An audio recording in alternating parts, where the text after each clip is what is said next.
रयतेचे राजे, बहुजनांचे राजे छत्रपती शिवाजी महाराज, क्रांती सूर्य महात्मा ज्योतिबा फुले, क्रांती ज्योती सावित्रीबाई फुले, विश्वरत्न परमपूज्य डॉक्टर बाबासाहेब आंबेडकर, अहिंसेचे पुजारी परमपूज्य महात्मा गांधी, या सर्व महापुरुषांना, महामानवांना विनम्र अभिवादन। अच्छा, महाराष्ट्र प्रदेश काँग्रेस कमिटीने आयोजित केलेल्या मराठवाड्यातील नांदेड, परभणी, हिंगोली जिल्ह्यातील कार्यकर्त्यांचा, नेत्यांचा हा मेळावा, या मेळाव्याला उपस्थित महाराष्ट्राचे आणि देशाचे महाराष्ट्राचे प्रभारी आणि देशाचे लोकप्रिय नेते माननीय रमेश चन्नीताला साहेब, या मंचावर उपस्थित आपल्या महाराष्ट्र प्रदेश काँग्रेसचे लोकप्रिय अध्यक्ष माननीय नानाभाऊ पटोले, आमचे नेते आणि विधिमंडळाचे नेते माननीय बाळासाहेब थोरात, विधान परिषदेचे गटनेते माननीय सतेज उर्पंडी पाटील साहेब, आमचे मित्र नसीम खान साहेब, सन्माननीय लोकप्रिय खासदार वसंतराव चव्हाण साहेब, दुसरे लोकप्रिय खासदार कल्याणराव काळे साहेब, आमचे गटनेते विधान सभेतील सुरेश भाऊ वडपूरकर साहेब, आमदार माधवराव जवळकरजी, मोहन हंबर्डेजी, आमदार प्रज्ञाताई सातो, वजात मिर्जाजी, डी.पी. चव्हाणजी, हनुमंतराव मोगरेकर पाटील,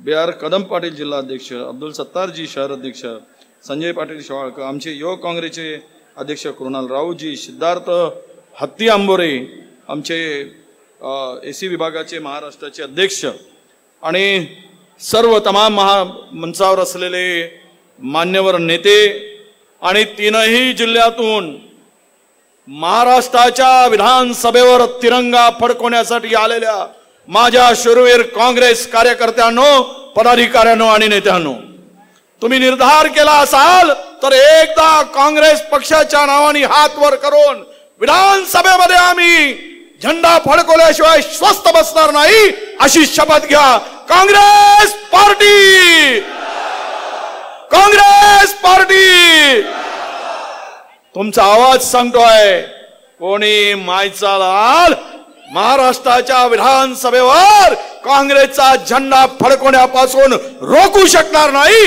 ही ताकद तुमची या नांदेडमध्ये दिसते आहे। अमित भैयांचं भाषण झालं, मी नाव नाही लिहिलं। अमित भैया, तुमची तोप आता जरा खुलायला लागली आहे। तोपेमध्ये बारूद होता, पण ते बारूदाला आग लावण्याची संधी मिळत नव्हती। ती संधी नाना भाऊ आज अमित भैयांना मिळाली आणि जे काल कार्यक्रम घेतला होता 3 जिल्ह्याचा, त्यापेक्षा मोठा जनसमुदाय नांदेडमध्ये आलेला है। एक शेर मैं कहता हूं और भाषण को शुरुआत करता हूं। अरे वो लाख कह दे कि आकाश हूं जमीन हूं मैं, वो लाख कह दे कि आकाश हूं मैं जमीन हूं मैं, मगर उसे पता है कि कांग्रेस के बगैर कुछ भी नहीं हूं मैं, मगर कुछ भी नहीं है, क्योंकि कांग्रेस ये कैडर बेस है, लीडर बेस पार्टी नहीं है, जनता का आवाज कांग्रेस है। राहुल जी को जो ताकत है उन्हें पता है, और इन्होंने इसलिए तमाम पिछड़ों को लेकर ओबीसी, दलित, आदिवासी, बहुजनांचा आवाज असेल म्हणून त्यांनी सांगितलं की जात न्याय जनगणना झाली पाहिजे, जिनकी संख्या भारी उसकी उतनी हिस्सेदारी, भागीदारी, हे छाती ठोकपणे राहुलजी म्हणतात।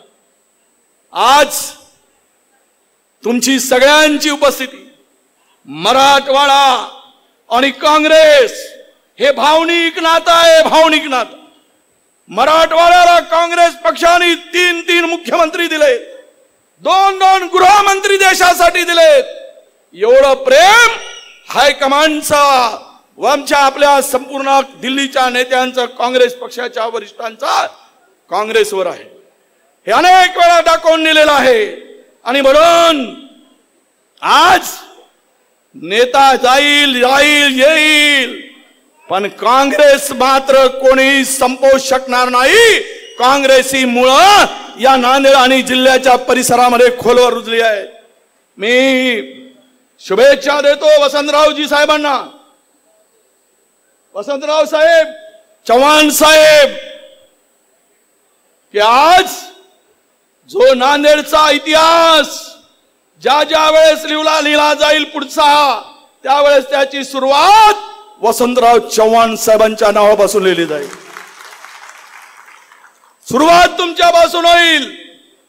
आणि मराठवाड्यामध्ये डॉक्टर काडगे साहेब एकच फॅक्टर, डॉक्टर काडगे काय ते लातूरचा फॅक्टर डॉक्टर काडगे डॉक्टर, ते पण बघा इथे आलेत.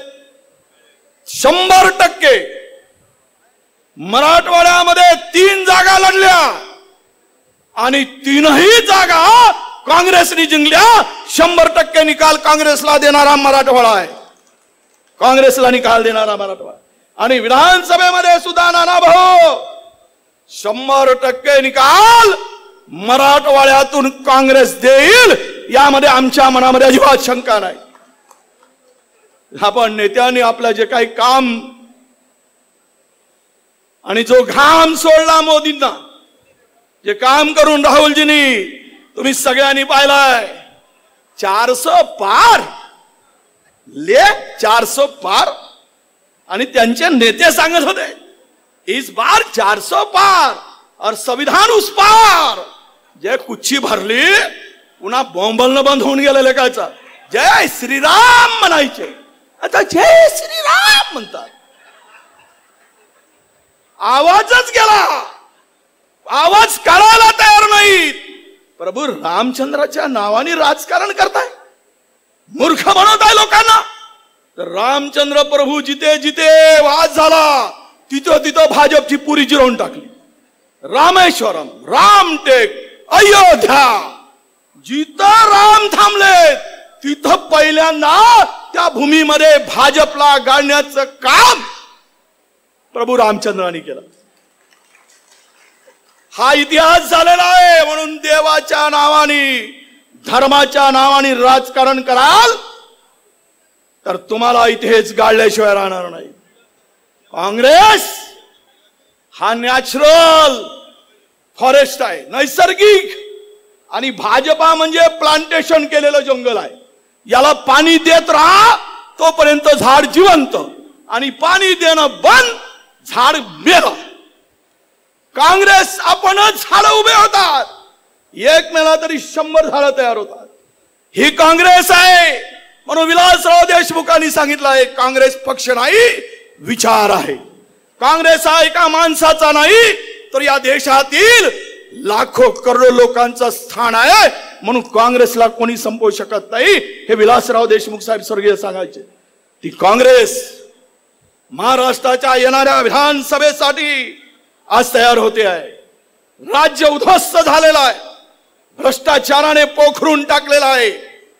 आता योजनावर योजना, लाडला भाऊ, लाडली बहीण, उद्या लाडला साला, लाडली साली, लाडली सासू, घासावर घिस चालली. खिशात नाही दमडी आणि योजनांचा महापूर चालू आहे. 1,500 मताची झाली कडकी आणि नालायकांना आठवली बहीण लाडकी. हे सुरू झालं. म्हणून तुम्हाला लढायचं आहे. आता बंटी पाटील साहेबांनी सांगितलं स्मार्ट मीटर येतोय. स्मार्ट मीटर, पहिले पैसे भरा मग लाईट सुरू, रिचार्ज खतम लाईट बंद. 12 वाजता रिचार्ज संपला की गेला लाईट. हलवा टावेल तो मीटर गरगर फिराल आणि तुम्ही गरगर गरगर फिराल. आणि मग म्हणाल, मग काय म्हणाल, काँग्रेस शिवाय पर्याय राहणार नाही. 30% भाव वाढवले, 30% इलेक्ट्रिकच्या बिलाचे, 30%. 2 बल्ब 1 फॅन. काँग्रेसचं सरकार होतं 350 रुपये बिल यायचं, आज 2000 रुपये बिल येतोय.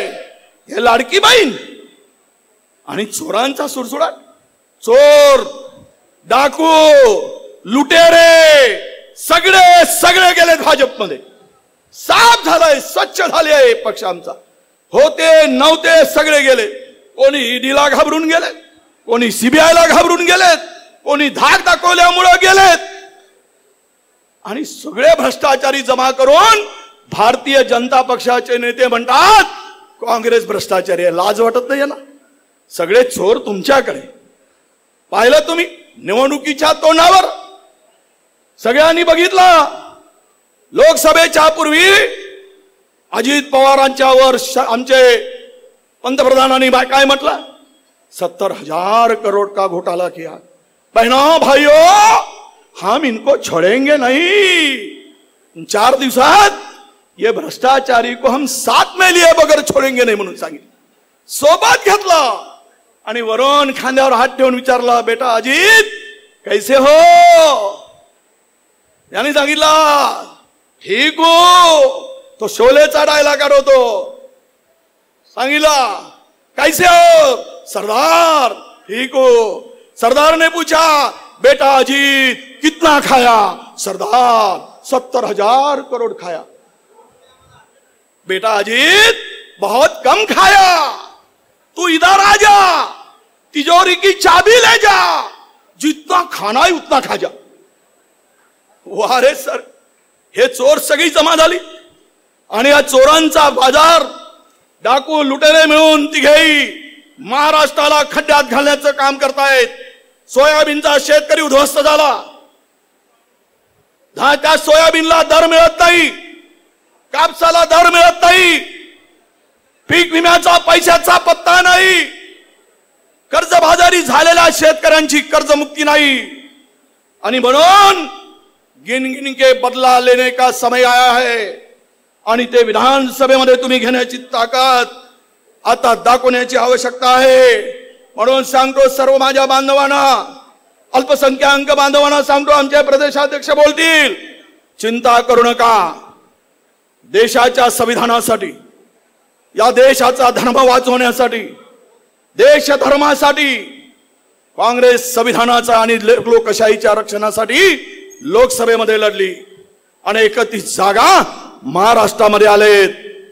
जवळपास जिंकल्यात आम्ही जमा होतो. माननीय राहुलजी या देशाचे पंतप्रधान हो झाले असते, 20-25 जागा कमी पडल्या. यांना तिकडे जाऊन त्यांच्याकडे हात जोडावे लागले त्या देशाच्या पंतप्रधानांना. कुणाकडे आंध्रामध्ये जाऊन, बिहारमध्ये जाऊन.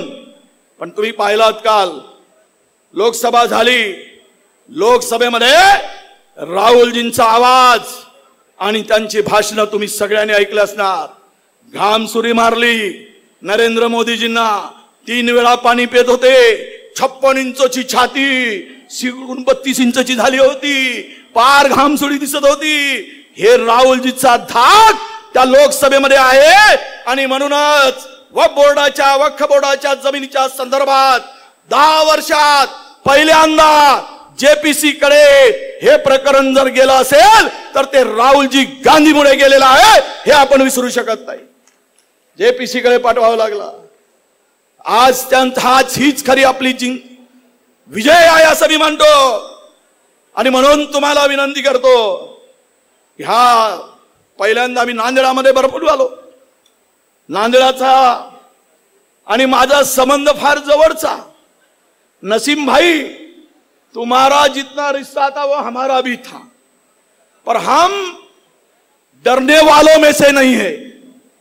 डर के आगे जीत है, यह हम बताने वाले हैं. हम डरने वाले नहीं है, इसीलिए कांग्रेस में है. डर गया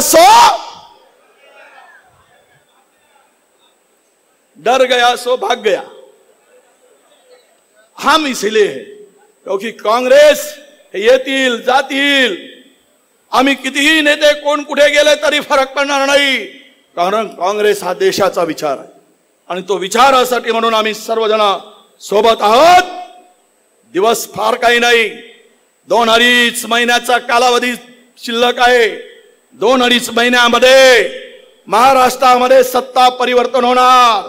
100% खात्रीनं सांगतो, महाराष्ट्राच्या विधानसभेवर काँग्रेसचा झेंडा फडकेल, हे तुम्ही लिहून ठेवा. फक्त खासदार आले म्हणून जरा गपलतीत राहू नका. पुढच्याकडे माल जास्त आहे, महाराष्ट्र लुटला आहे. जागते रहो, जागाल तर भोगा. जागे सो भोगे, सोये सो गवाये. म्हणून आता पुढचे दिवस जागून काढा, एकदम दक्ष राहून काढा. जे ताकद महाराष्ट्रामध्ये काँग्रेसची निर्माण झाली, मी पहिल्यांदा पाहतोय. चेन्नी थाला साहब, आपने जितना समय महाराष्ट्र के लिए दिया है, आज तक कोई भी हमारे महाराष्ट्र के प्रभारी ने उतना समय नहीं दिया है. ये कांग्रेस के लिए जो आज अच्छा दिखता है, उसमें आपका भी हिस्सा बहुत बड़ा है. जितना समय दे रहे हैं आप, जो जीत है आपकी ताकत है. हमारे प्रदेश के नेता नाना भाऊ जो जितना घूम रहे, बाला साहब जितनी मेहनत कर रहे, इससे पता चलता है कि महाराष्ट्र के परिवर्तन में अब कोई रोक नहीं सकता और कांग्रेस को कोई रोक नहीं सकता. ये ताकत यहां दिख रही है. प्रचंड लूट चालली हो, इमानदारी सांगतो. डाकू जसे लुटेरे लुटतात ना, तसं तिजोरीला लुटत आहे.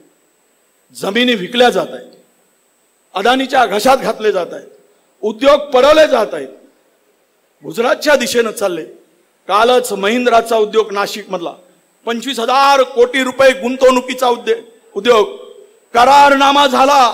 उद्योग सुरू होणार होता, जमिनीचा सिलेक्शन झाला आणि जवळपास 2.5 लाख लोकांना रोजगार देणारा उद्योग काल गुजरातला पडवला गेला.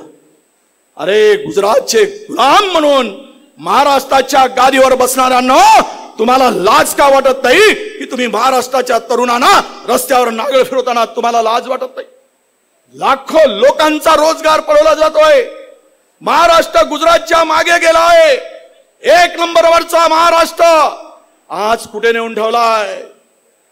पूर्वी हेच म्हणायचे, यांची लाईन असायची, कुठे नेऊन ठेवलाय महाराष्ट्र माझा? अरे गहाण ठेवलाय ना गुजरातला, अस्मिता गहाण ठेवली, महाराष्ट्राचा स्वाभिमान गहाण ठेवलाय. म्हणून महाराष्ट्राच्या स्वाभिमानासाठी, देशाच्या संविधानासाठी लढलात. महाराष्ट्राच्या बाबासाहेब आंबेडकरांच्या, छत्रपती शिवरायांच्या, शाहू फुलेंच्या या स्वाभिमानी महाराष्ट्रासाठी आपल्याला लढावं लागेल आणि तिरंगा फडकावा लागेल. ते आपण हातामध्ये हात धरून जोमानं कामाला लागा. उमेदवारी कोणाला मिळेल त्यापेक्षा आपल्याला निवडणूक जिंकायची आणि महाविकास आघाडीला सत्तेत आणायचं आहे. याच कामासाठी आपण काम करावं अशी अपेक्षा व्यक्त करतो. आणि आपल्याला एक शेर सांगतो आणि माझं भाषण संपवतो, कारण 4 जण बसले आहेत, पुन्हा आपल्याला भेटायचं आहे. सगळेजण आपण भेटणार आहात. म्हणून एक शेर शायर कहते कि लोग झूठ कहते, लोग झूठ कहते हैं कि जिंदा रहेंगे तो मिलेंगे. लोग झूठ कहते हैं कि जिंदा रहेंगे तो मिलेंगे. अरे भाई, मिलते ही रहोगे तो ही जिंदा रहोगे, मिलते ही रहोगे तो ही जिंदा रहोगे. धन्यवाद. जय हिंद, जय महाराष्ट्र, जय सेवा. अस्सलाम वालेकुम, राम राम, जय भीम.